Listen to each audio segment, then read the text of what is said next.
اعوذ باللہ من الشیطان الرجیم بسم اللہ الرحمن الرحیم۔ اس صورت کو اپنی زندگی کا حصہ بنا لو۔ نبی کریم صلی اللہ علیہ وآلہ وسلم سب سے زیادہ اس صورت کی تلاوت کیا کرتے تھے۔ افسوس ہے لوگ یہ صورت نہیں پڑھتے۔ محترم ناظرین، یہ صورت پڑھنے سے انسان کو کہیں روحانی اور کئی دنیاوی فوائد ملتے ہیں۔ قرآن اور حدیث میں واضح طور پر ذکر کیے گئے ہیں۔ تسبیحات اور قرآن پاک یعنی اللہ کا ذکر ایک اہم عبادت ہے جو انسان کو اللہ کے قریب لے آتی ہے اور اس کے دل میں سکون، اطمینان اور روحانی سکون پیدا کرتی ہے۔ اللہ تعالیٰ قرآن پاک میں فرماتا ہے، سن لو اللہ کے ذکر سے دلوں کو سکون ملتا ہے۔ تو قرآن مجید پڑھنا انسان کے دل کو سکون اور اطمینان دیتا ہے۔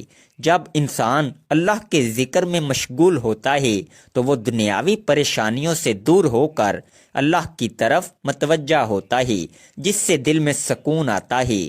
جو لوگ اللہ کا ذکر کرتے ہیں یعنی تسبیح پڑھتے ہیں تو اللہ ان کے گناہوں کو معاف کر دیتا ہے۔ اللہ تعالیٰ فرماتے ہیں، میرے بندے تو میرا ذکر کر، میں تیرا ذکر کروں گا۔ تسبیح پڑھنے سے اللہ سے مانگی گئی دعائیں قبول ہوتی ہیں۔ حضرت ابو ہریرہ رضی اللہ عنہ سے مروی ہے کہ جو شخص اللہ کا ذکر کرتا ہے یعنی تسبیح پڑھتا ہے تو اللہ اس کی دعائیں قبول کرتا ہے اور اسے مشکلات سے نجات دیتا ہے۔ اللہ کے ذکر سے انسان کی دعائیں قبول ہوتی ہیں اور وہ اپنی مشکلات سے نکلنے میں کامیاب ہو جاتا ہے۔ قرآن مجید پڑھنے سے انسان کی زندگی میں برکت آتی ہے۔ جو شخص صبح شام اللہ کا ذکر کرتا ہے اس کی روزی میں برکت ہوتی ہے۔ تو تسبیح انسان کی روزمرہ زندگی میں برکت، کامیابی اور سکون لے کر آتی ہے۔ یہ عمل دنیا اور آخرت میں بھی کامیابی کا سبب بنتا ہے۔ تو ناظرین، تسبیح پڑھنے سے اللہ کی مدد اور حفاظت میں ملتی ہے۔ حضرت علی رضی اللہ عنہ سے مروی ہے کہ جو شخص اللہ کی تسبیح کرتا ہے اللہ اس کی ہر پریشانی میں مدد کرتے ہیں۔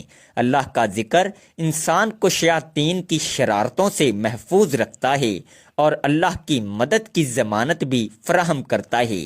محترم ناظرین، اگر آپ چاہتے ہیں کہ اللہ پاک آپ کو دونوں جہاں میں اس کو عزت و کامرانی عطا فرمائیں، کبھی کسی کے محتاج نہ ہوں، کبھی کسی کے سامنے ذلت و رسوائی کا سامنا نہ کرنا پڑے، دشمنوں سے، حاسد سے ہمیشہ محفوظ رہیں، تو آپ یہ بازو پلٹنے والی صورت ضرور پڑھیں۔ اس صورت کو پڑھنے والے کے حق میں اللہ تعالیٰ سارے فیصلے فرما دیتا ہے۔ اس کے تمام مقاصد، اس کی خواہشات، اس کی مرادیں، اس کی تمنائیں پوری کی جاتی ہیں۔ اس کے ہر کام پہ اللہ تعالیٰ کن کا حکم فرما دیتا ہے اور اس کا ہر ناممکن کام اس کے حق میں کر دیا جاتا ہے اور وہ ممکن ہو جاتا ہے۔ اس صورت سے انشاءاللہ دونوں جہاں میں عزت و کامرانی آپ کا مقدر بن جائے گی، کامیابی آپ کے قدم چومے گی۔ انسان جب کبھی اپنی زندگی کے مقصد کو سمجھنے کی کوشش کرتا ہے تو اسے اس حوالے سے مختلف قسم کے آراء سننے کو ملتی ہیں۔ اللہ تبارک و تعالیٰ نے قرآن مجید میں اس حوالے سے بہت ہی واضح اور خوبصورت باتیں ارشاد فرمائی ہیں۔ اللہ تبارک و تعالیٰ سورہ انبیاء کی آیت 16-17 میں ارشاد فرماتے ہیں، اور نہیں ہم نے پیدا کیا آسمان اور زمین کو اور جو کچھ ان دونوں کے درمیان ہے کھیلتے ہوئے، یعنی بے مقصد پیدا نہیں کیا۔ اگر ہم چاہتے کہ ہم بنائیں کوئی کھیل تماشا تو یقیناً ہم بنا لیتے اسے اپنے پاس سے اگر ہم ہوتے ایسا کرنے والے۔ اسی طرح اللہ تبارک و تعالیٰ سورہ مومنون کی آیات 115 تا 117 میں ارشاد فرماتے ہیں، تو کیا تم نے سمجھ لیا کہ بے شک ہم نے پیدا کیا تمہیں بے مقصد، اور یہ کہ بے شک ہماری طرف تم نہیں لوٹائے جاؤ گے۔ پس بہت بلند ہے اللہ جو حقیقی بادشاہ ہے، نہیں ہے کوئی معبود مگر وہی رب ہے عزت والے عرش کا۔ اور جو پکارے اللہ کے ساتھ کسی دوسرے معبود کو، نہیں کوئی دلیل اس کے پاس اس کی تو بے شک اس کا حساب اس کے رب کے پاس ہے۔ بلا شبہ یہ حقیقت ہے کہ کافر لوگ کبھی فلاح نہیں پائیں گے۔ سورہ زاریات کی آیت نمبر 56 میں اللہ تبارک و تعالیٰ نے انسان اور جنوں کی تخلیق کے مقصد کو نہایت احسن انداز میں واضح فرما دیا۔ اللہ تبارک و تعالیٰ ارشاد فرماتے ہیں، اور میں نے نہیں پیدا کیا جنوں اور انسانوں کو مگر اس لیے کہ وہ میری عبادت کریں۔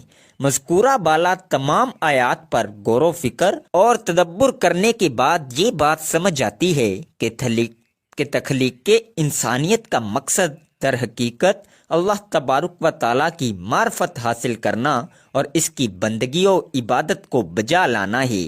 ان عبادات کو بجا لانے کے مختلف طریقے کتاب و سنت میں مذکورہ ہیں، جن میں ایک انتہائی خوبصورت اور آسان طریقہ اللہ تبارک و تعالیٰ کا مسلسل ذکر کرنا ہے۔ کتاب و سنت کے مطالعہ سے یہ بات معلوم ہوتی ہے کہ اللہ تبارک و تعالیٰ نے مخلوقات سے جملہ عبادات کے اہتمام کا اعتدال سے تقاضا کیا ہے، مگر جب ہم ذکر الہی پر غور کرتے ہیں تو یہ بات معلوم ہوتی ہے کہ ذکر الہی کو ہمیشہ کثرت سے بجا لانے کی تلقین کی گئی ہے۔ اللہ تبارک و تعالیٰ سورہ آل عمران کی آیت 190 تا 191 میں ارشاد فرماتے ہیں، آسمانوں اور زمین کی پیدائش میں اور رات دن کے ہیر پھیر میں یقیناً عقل مندوں کے لیے نشانیاں ہیں جو اللہ تعالیٰ کا ذکر کھڑے اور بیٹھے اور اپنی کروٹوں پر لیٹے ہوئے کرتے ہیں، اور آسمانوں اور زمین کی پیدائش میں غور و فکر کرتے ہیں اور کہتے ہیں، اے ہمارے پروردگار، تو نے یہ بے فائدہ نہیں بنایا تو پاک ہے، پس ہمیں آگ کے عذاب سے بچا لے۔ ان آیات مبارکہ پر غور و فکر کرنے کے بعد یہ بات معلوم ہوتی ہے کہ اللہ تبارک و تعالیٰ نے ان لوگوں کو عقل مند قرار دیا ہے جو زمین و آسمان کی تخلیق پر غور کرتے، پروردگار عالم کی تخلیق کی وسعت کو دیکھ کر اس کی کبریائی کو پہچانتے اور اس کے بعد کثرت سے اللہ تبارک و تعالیٰ کا ذکر کرتے اور آگ کے عذاب سے پناہ مانگتے ہیں۔ اللہ تبارک و تعالیٰ نے سورہ الاحزاب کی آیت نمبر 41 میں ارشاد فرمایا، اے ایمان والو، اللہ تبارک و تعالیٰ کا ذکر بہت زیادہ کرو۔ ذکر الہی بکثرت کرنے کا نتیجہ یہ نکلتا ہے کہ اللہ تبارک و تعالیٰ انسانوں کی زندگیوں کے اندھیرے دور کر کے ان کو روشنیوں کے راستے پر چلا دیتے ہیں۔ چنانچہ سورہ احزاب کی آیت 41 سے 43 میں ارشاد ہوا، ایمان والو، اللہ کا ذکر بہت زیادہ کرو اور صبح شام اس کی پاکیزگی بیان کرو۔ وہی ہے جو تم پر اپنی رحمتیں بھیجتا ہے اور اس کے فرشتے تمہارے لیے دعائے رحمت کرتے ہیں تاکہ وہ تمہیں اندھیروں سے اجالے کی طرف لے جائے، اور اللہ تعالیٰ مومنوں پر بہت ہی مہربان ہے۔ اللہ تبارک و تعالیٰ نے ذکر الہی کے فوائد بتلاتے ہوئے یہ بات بھی ارشاد فرمائی کہ جب کوئی شخص اللہ تبارک و تعالیٰ کا ذکر کرتا ہے تو اللہ تبارک و تعالیٰ بھی اس کا ذکر کرتے ہیں۔ چنانچہ اللہ تبارک و تعالیٰ سورہ بقرہ کی آیت نمبر 152 میں ارشاد فرماتے ہیں، تم میرا ذکر کرو، میں بھی تمہیں یاد کروں گا، میری شکر گزاری کرو اور ناشکری سے بچو۔ اس آیت مبارکہ سے یہ بات سمجھ میں آ جاتی ہے کہ جس شخص کا ذکر اللہ تبارک و تعالیٰ کرتے ہوں، اس شخص کی زندگی میں اللہ تبارک و تعالیٰ کی تائید، نصرت اور فضل ہر حال میں شامل ہو جاتا ہے۔ چنانچہ ہمیں کثرت سے اللہ تبارک و تعالیٰ کا ذکر کرنا چاہیے۔ اللہ تبارک و تعالیٰ نے سورہ احزاب میں ان لوگوں کا ذکر کیا جن لوگوں کے لیے اللہ تبارک و تعالیٰ نے مغفرت اور اجر عظیم تیار کر رکھا ہے۔ اللہ تبارک و تعالیٰ سورہ احزاب کی آیت نمبر 35 میں ارشاد فرماتے ہیں، بے شک مسلمان مرد اور مسلمان عورتیں، مومن مرد اور مومن عورتیں، فرما برداری کرنے والے مرد اور فرما بردار عورتیں، راست باز مرد اور راست باز عورتیں، صبر کرنے والے مرد اور صبر کرنے والی عورتیں، عاجزی کرنے والے مرد اور عاجزی کرنے والی عورتیں، خیرات کرنے والے مرد اور خیرات کرنے والی عورتیں، روزے رکھنے والے مرد اور روزے رکھنے والی عورتیں، کثرت سے اللہ کا ذکر کرنے والے اور ذکر کرنے والیاں، ان سب کے لیے اللہ تعالیٰ نے وسیع مغفرت اور بڑا ثواب تیار کر رکھا ہے۔ اس آیات مبارکہ سے یہ بات معلوم ہو جاتی ہے کہ جو لوگ جن کے لیے اللہ تبارک و تعالیٰ نے وسیع مغفرت اور بڑا ثواب تیار کر رکھا ہے، ان لوگوں میں بکثرت اللہ تبارک و تعالیٰ کا ذکر کرنے والے مرد اور عورتیں بھی شامل ہیں۔ نماز کی ادائیگی کا ذکر کرتے ہوئے اس بات کو بیان کیا گیا کہ نماز فحاشی اور برائی کے کاموں سے روکتی ہے۔ ساتھ ہی اللہ تبارک و تعالیٰ ارشاد فرماتے ہیں کہ اللہ تعالیٰ کا ذکر بہت بڑا کام ہے۔ سورہ عنکبوت کی آیت نمبر 45 میں ارشاد ہوا، جو کتاب آپ کی طرف وحی کی گئی ہے اسے پڑھیے اور نماز قائم کریں، یقیناً نماز بے حیائی اور برائی سے روکتی ہے۔ بے شک اللہ کا ذکر بہت بڑی چیز ہے اور تم جو کچھ کر رہے ہو اس سے اللہ خبردار ہے۔ اس آیت مبارکہ پر تدبر کرنے سے یہ بات معلوم ہوتی ہے کہ اللہ تبارک و تعالیٰ کا ذکر کرنے کے نتیجے میں انسان کو جو فوائد حاصل ہوتے ہیں وہ فحاشی اور منکرات کے اجتناب سے کہیں بڑھ کر ہیں۔ چنانچہ ہر مومن و مسلمان کو بکثرت اللہ تبارک و تعالیٰ کا ذکر کرنا چاہیے۔ ذکر الہی انوار کی کنجی ہے، بصیرت کا آغاز ہے اور جمال فطرت کا اقرار ہے۔ یہ حصول علم کا جال ہے، یہ تماشائے گاہ ہستی کی جلوہ آرائیوں اور حسن آفرینیوں کا اقرار ہے۔ ذاکر کے ذکر میں، زاہد کے فکر میں خالق آفاق کی جھلک نظر آتی ہے۔ ذکر الہی دراصل خالق حقیقی سے رابطے کی ایک شکل ہے۔ سورہ عنکبوت کی آیت 45 میں ارشاد ربانی ہے، اور یقین کرو کہ اللہ کا ذکر ہر چیز سے بزرگ تر ہے۔ اللہ کے ذکر میں نماز، تلاوت قرآن حکیم، دعا اور استغفار سب شامل ہیں۔ بقول حافظ ابن القیم، ذکر اللہ کی بڑی عظمت، اہمیت اور برکات ہیں۔ ذکر اللہ سے اللہ کا قرب نصیب ہوتا ہے اور انسان کی روحانی ترقی ہوتی ہے۔ ذکر اللہ سے قلوب منور ہو جاتے ہیں۔ ذکر اللہ ہی وہ راستہ اور دروازہ ہے جس کے ذریعے ایک بندہ بارگاہ الہی تک پہنچ سکتا ہے۔ حضرت ابو ہریرہ رضی اللہ عنہ اور حضرت ابو سعید خدری رضی اللہ عنہ سے روایت ہے کہ رسول اللہ صلی اللہ علیہ وآلہ وسلم نے فرمایا، جب بھی اور جہاں بھی کچھ بندگان خدا اللہ کا ذکر کرتے ہیں تو لازمی طور پر فرشتے ہر طرف سے ان کے گرد جمع ہو جاتے ہیں اور ان کو گھیر لیتے ہیں، اور رحمت الہی ان پر چھا جاتی ہے اور ان کو اپنے سایہ میں لے لیتی ہے، اور ان پر سکینہ کی کیفیت نازل ہوتی ہے، اور اللہ اپنے مقربین فرشتوں میں ان کا ذکر کرتے ہیں۔ بخاری شریف میں بحوالہ حضرت ابو ہریرہ رضی اللہ عنہ درج ہے کہ رسول اللہ صلی اللہ علیہ وآلہ وسلم نے فرمایا، اللہ تعالیٰ کا ارشاد ہے کہ جس وقت بندہ میرا ذکر کرتا ہے اور میری یاد میں اس کے ہونٹ حرکت کرتے ہیں تو اس وقت میں اپنے اس بندہ کے ساتھ ہوتا ہوں۔ اللہ تعالیٰ نے ارشاد فرمایا، بے شک اللہ کا ذکر بہت بڑی چیز ہے۔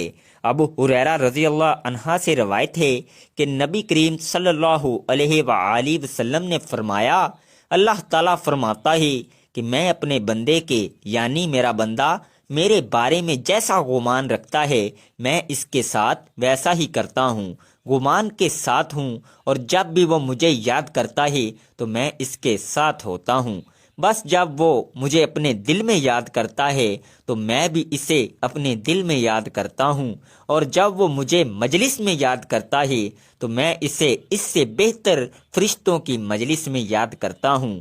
اگر وہ میرے پاس ایک بالشت آتا ہے تو میں اس کے پاس ایک ہاتھ آتا ہوں، اگر وہ ایک ہاتھ میرے پاس آتا ہے تو میں اس کے پاس ایک گز آتا ہوں، اگر وہ میرے پاس چل کر آتا ہے تو میں اس کے پاس دوڑ کر آتا ہوں۔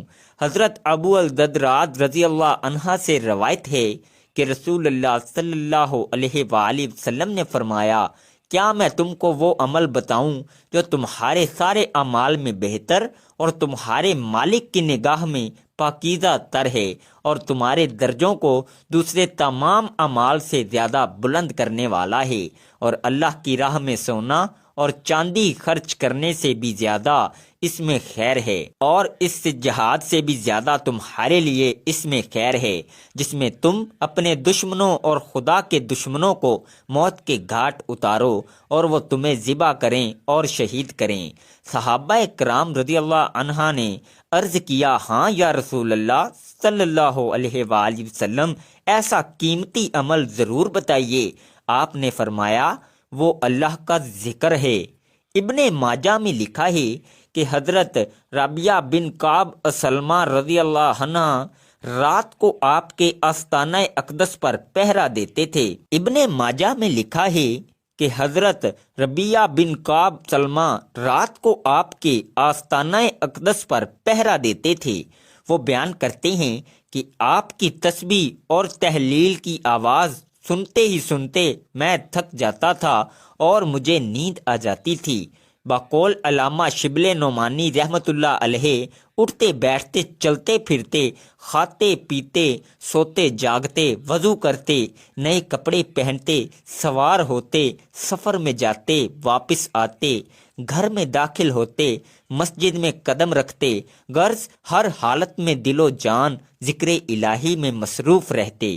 آپ سواری پر بیٹھے بیٹھے نفل ادا فرماتے، سواری کا جانور جدھر چل رہا ہے آپ ادھر ہی چہرہ مبارک نماز کی نیت فرما لیتے، اس کی پرواہ نہیں فرماتے تھے کہ قبلہ کی طرف رخ مبارک ہے یا نہیں۔ آپ میدان جنگ میں بھی یاد الہی سے غافل نہیں تھے۔ بدر کے غزوہ میں خشوع و خضوع سے دونوں ہاتھ پھیلا کر بارگاہ میں دعا کر رہے تھے۔ اس بے خودی کے عالم میں ردائے مبارک کندھے سے گر پڑی اور حضور کو خبر تک نہیں ہوئی۔ حضرت علی رضی اللہ عنہ 3 بار میدان جنگ میں حاضر ہوتے ہیں اور ہر بار یہ دیکھتے ہیں کہ پیشانی مبارک زمین پر ہے۔ دور حاضر میں بے سکونی کی کیفیت ذکر الہی سے بہتر بنائی جا سکتی ہے۔ اللہ تعالی ہمیں ذکر و اذکار میں مشغول رہنے کی توفیق عطا فرمائے، آمین۔ ناظرین، اب ہم جان لیتے ہیں کہ آپ نے کیا وظیفہ پڑھنا ہے، کیسے پڑھنا ہے۔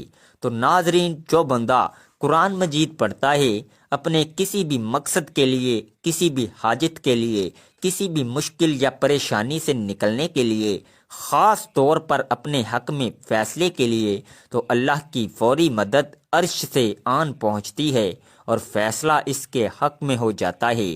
اس کے راستے سے ہر رکاوٹ فوراً دور ہو جاتی ہے۔ یہ تسبیح بازی پلٹ دیتی ہے، یعنی ہر ناممکن کام کو ممکن کر دیتی ہے۔ اس تسبیح کو کسی بھی حاجت کے لیے 101 بار اول و آخر درود پاک پڑھ کر لازمی پڑھیے۔ خاص طور پر اس تسبیح کو فجر یا عصر کی نماز کے بعد پڑھیں۔ کسی بھی نماز کے بعد آپ پڑھ سکتے ہیں، لیکن کوئی بھی نماز پڑھنے کے بعد آپ نے سب سے پہلے درود پاک پڑھنا ہے۔ ایک بار ثواب کے لیے میرے ساتھ بھی پڑھ لیں۔ اللہم صلی علی محمد وعلی آل محمد کما صلیت علی ابراہیم وعلی آل ابراہیم انک حمید مجید۔ اللہم بارک علی محمد وعلی آل محمد کما بارکت علی ابراہیم وعلی آل ابراہیم انک حمید مجید۔ درود پاک پڑھنے کے بعد آپ نے سب سے پہلے اپنے خاص مقصد کی نیت کرنی ہے، اور جب آپ نیت کر لیں تو فوری طور پر آپ نے اعوذ باللہ من الشیطان الرجیم اور بسم اللہ الرحمن الرحیم پڑھ کر وظیفے کا آغاز کرنا ہے، اور اللہ تعالیٰ کے ناموں کی تسبیح شروع کر دینی ہے، اور اللہ تعالیٰ کے یہ 3 نام یا اللہ، یا رحمان، یا رحیم، ان کا ورد شروع کر دینا ہے، اور ان 3 ناموں کو 101 مرتبہ پڑھنا ہے۔ اور جو صورت ہمارے پیارے نبی صلی اللہ علیہ وآلہ وسلم نے بتلائی ہے وہ صورت ہے سورہ کہف۔ اس کی ہر جمعے تلاوت کیا کرو۔ اگر ہو سکے تو روزانہ عصر کی نماز کے بعد اس کی تلاوت کیا کرو۔ حضرت علی رضی اللہ عنہ سے مروی ہے کہ اگر تم پریشان ہو تو اللہ کے نام کا ذکر کثرت سے اللہ کا ذکر کرو یا تسبیح کرو تو اللہ تعالیٰ اس کی مشکلات آسان کر دیتا ہے۔ اس کے لیے یا اللہ یا رحمان یا رحیم کا ذکر پڑھتے رہیں۔ اللہ تعالیٰ کے یہ تینوں ناموں کا ذکر اور سورہ کہف کی تلاوت کرنے کے بعد آپ نے استغفار لازمی کرنا ہے، کیونکہ استغفار کا پڑھنا انسان کو اللہ کی قربت ملاتا ہے، اور کہا جاتا ہے کہ اللہ اپنی مدد سے اپنے بندے کی پریشانیوں کو دور کرتے ہیں۔ صرف 101 بار اول و آخر درود پاک پڑھ کر اس تسبیح کو پڑھنے کا معمول بنا لیں، انشاءاللہ فیصلہ آپ کے حق میں ہوگا، جیسا آپ چاہیں گے ویسا ہوگا۔ اللہ تعالیٰ آپ کی خواہشات پر کن کا حکم فرما دے گا، آپ کی ہر جائز مراد کو فوراً پورا فرما دے گا انشاءاللہ۔ محترم ناظرین، سورہ کہف ایک طویل سورت ہے اور اس کے مضامین میں بہت تنوع ہے۔ آج کی نشست میں ہم اس کے مضامین پر ایک طائرانہ نظر ڈالیں گے۔ انشاءاللہ نبی اکرم صلی اللہ علیہ وآلہ وسلم کی احادیث میں اس سورت کی بہت فضیلت بیان کی گئی ہے۔ کئی احادیث ہیں جن میں دجال سے بچاؤ کے لیے سورہ کہف کی تلاوت کی ترکیب دی گئی ہے، بالخصوص جمعہ کے دن۔ ان میں پہلی 10 آیات کا بھی ذکر ہے، آخری 10 آیات کا بھی اور پوری سورت کا بھی۔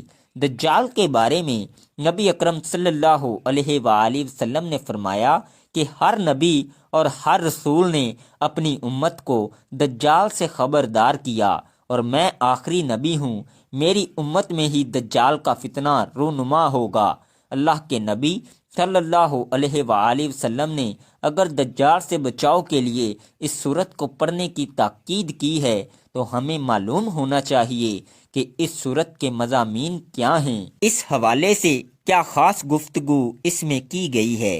وہ اس سورہ مبارکہ کی آیت نمبر 7 ہے۔ ارشاد باری تعالیٰ ہے، یقیناً ہم نے بنا دیا ہے جو کچھ زمین پر ہے، اسے اس کا بناؤ سنگار، تاکہ ہم انہیں آزمائیں کہ ان میں کون بہتر ہے عمل میں۔ اللہ تعالیٰ نے یہ دنیا تخلیق کی ہے، یہ زمین بنائی ہے، اور اس زمین کی ہر قسم کی زیب و زینت اور آرائش سے آراستہ کیا ہے۔ اس زیب و زینت سے اللہ تعالیٰ کا مقصد یہ ہے کہ ہم آزمائیں، پرکھیں کہ ان میں سے کون ہے جو نیک اعمال کرتا ہے۔ دنیا کی زیب و زینت اس سورت کا عمود ہے، جس کے گرد یہ پوری سورت گھومتی ہے۔ باقی اس کے پہلے اور آخری رکوع میں پوری سورت کا خلاصہ آ گیا ہے۔ اس کے ساتھ 4 قصے بھی اس سورہ مبارکہ میں بیان کیے گئے ہیں جو اسی عمود کے گرد گھومتے ہیں۔ اللہ تعالیٰ کسی کو دے کر آزماتا ہے اور کسی سے لے کر آزماتا ہے۔ کسی پر کوئی تکلیف آتی ہے تب آزماتا ہے، کسی کو اللہ تعالیٰ فراوانی دے کر آزماتا ہے۔ میری اللہ تعالیٰ سے دعا ہے کہ اللہ تعالیٰ میرا سنانا اور آپ کا سننا اپنی بارگاہ الہی میں قبول و منظور فرمائے، آمین ثم آمین۔ ناظرین، اللہ تعالیٰ کے 99 ناموں میں سے کوئی ایک نام ضرور لکھیں۔ اللہ تعالیٰ ہم سب کا حامی و ناصر ہو، آمین۔ جزاک اللہ۔